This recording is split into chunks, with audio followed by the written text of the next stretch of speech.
every single night to put them in their beds. They don't want to go to sleep because they know once they close their eyes, something bad will happen. During the bombing, many families have been forced to retrieve the bodies of their loved ones from this morgue. Another father devastated by the loss of his child, who never got a chance to grow up. Laura Bowden-Manley, Al Jazeera. US President Joe Biden says his administration's working towards a sustained calm.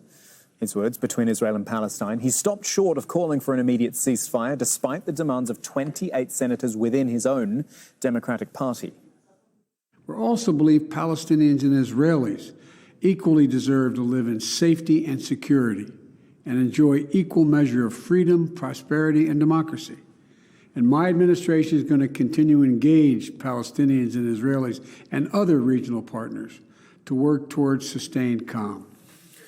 On to other news, and the former South African president, Jacob Zuma, has been back in court on corruption charges, accused of racketeering, fraud and money laundering. This is related to a $2 billion deal with the French arms manufacturer Thales in the late 1990s, when Zuma was a senior figure in the government. Thales has also been charged. Both Zuma and the company deny any wrongdoing. Farmida Miller in Pietermaritzburg now outside the court. What's been happening today, Farmida?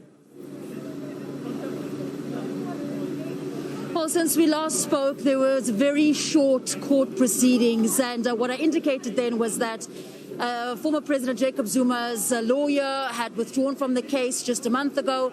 He presented himself in court, and his withdrawal has been accepted by the court. And following that, there's also been an instruction that Jacob Zuma submit his plea by next week. So within 45 minutes, court has been adjourned, and little has happened. And so many South Africans waiting for that trial to begin, to hear from the first witness, a whistleblower going back to the early 2000s.